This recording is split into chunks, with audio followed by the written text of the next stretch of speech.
Have you ever been confused into being interested in a book? Because that is definitely what happened here. When I saw it on the shelf at the library, right, I looked at it and I saw this guy in hockey gear, and I saw this girl in her like Regency era dress, and I thought, okay, so he's a hockey player and she does like Regency cosplay, right? That was what I thought. I was thinking she was one of those people that's like just really into like historical like reenactment or whatever, right? That was what I loved. Fucking Prejudice. I was like, so she likes Jane Austen and she does all that.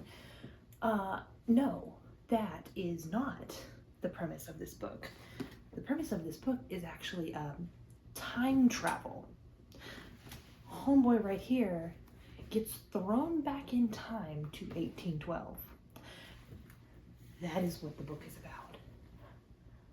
And literally, like, I picked it up, I looked at it, I read the back, and I went, the fuck? Yeah, we're checking that out. I need to figure out what this is going on.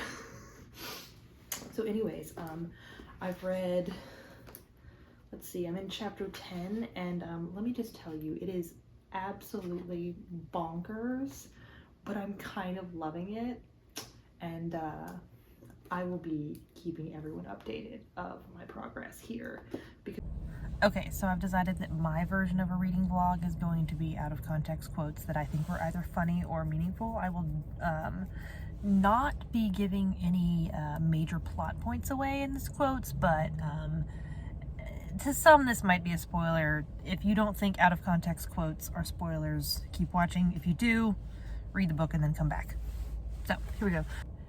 Henry, please find me a wealthy husband, but could you be a dear and ensure he has advanced consumption? Too bad I can't apologize to old Will, but since his plays are mostly dirty jokes stuck between moments of plot, I suppose he's got a good sense of humor about life. How positively gladiatorial. It wasn't difficult to picture Mr. Taylor in the midst of the Colosseum, those big corded muscles slick with sweat, his chest heaving, a wild sort of primitive bloodlust in his eyes.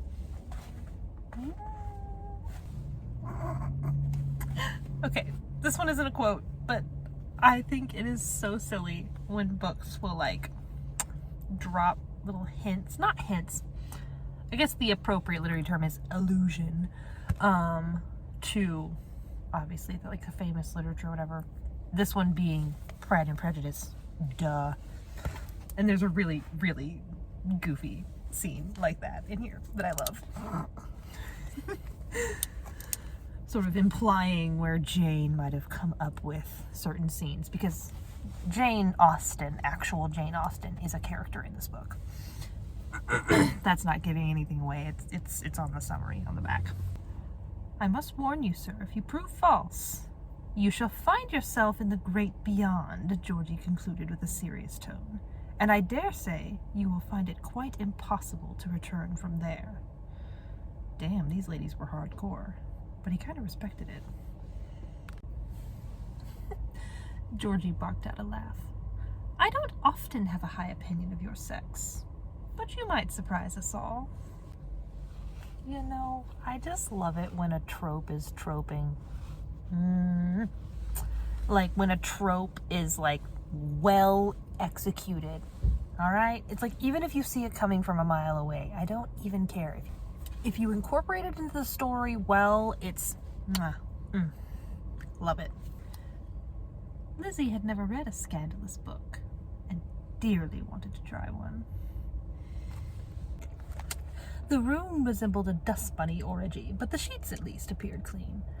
I think we'll be fine for tonight, but I wouldn't recommend touching or licking anything, Tuck said, immediately regretting his choice of words.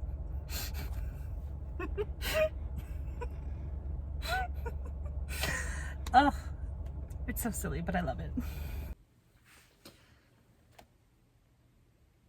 Yes, thank you for the warm wishes. We are feeling very fortunate ourselves, are we not?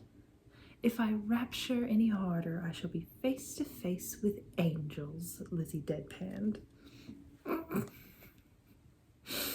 Goodness gracious.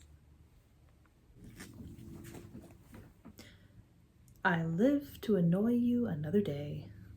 You don't annoy me. Even if you do, I like it, which defeats the purpose.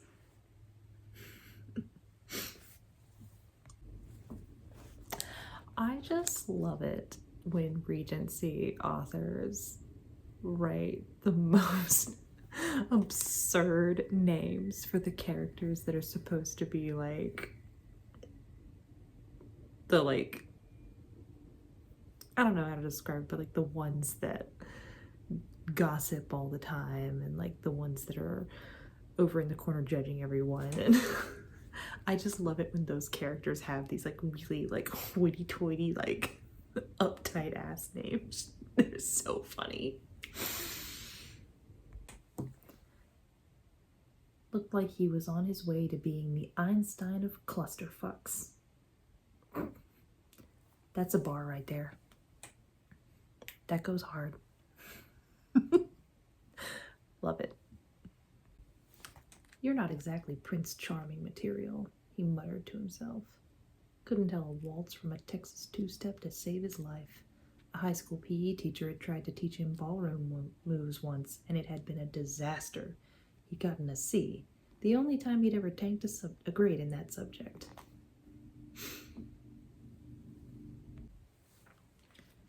All right, then. We're getting into some trouble. He traced the skin beneath her jaw with slow, lazy circles. Good trouble.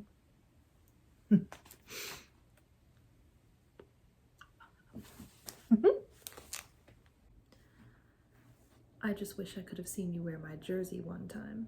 Nothing else. He squeezed her hand as they resumed walking. Just the jersey. This seems like a very primitive sensibility, like wanting me to wear the fur of an animal you've just hunted. Maybe it is, in a roundabout way.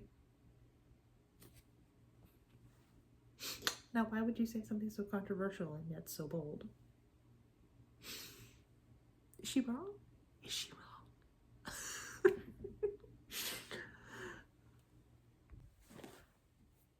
Okay, I just finished it. And let me tell you, I was like, I picked this up off the shelf expecting to just have like a nice little silly time. And I did. But like, I'm not gonna say it was like better than I thought it would be. Maybe more like deep and profound than I thought it would be, just based on the premise. But yeah, overall I really enjoyed it. And I think I love that this author knows how to like take the tropes and like make them part of the story. Like I've read books where it's like I feel like you just like gathered some tropes in your hand and like threw them on a page and like forgot that you needed a plot and developed characters. But like this is an author who like knows how to take those and let them be elements in the story and not the entire story.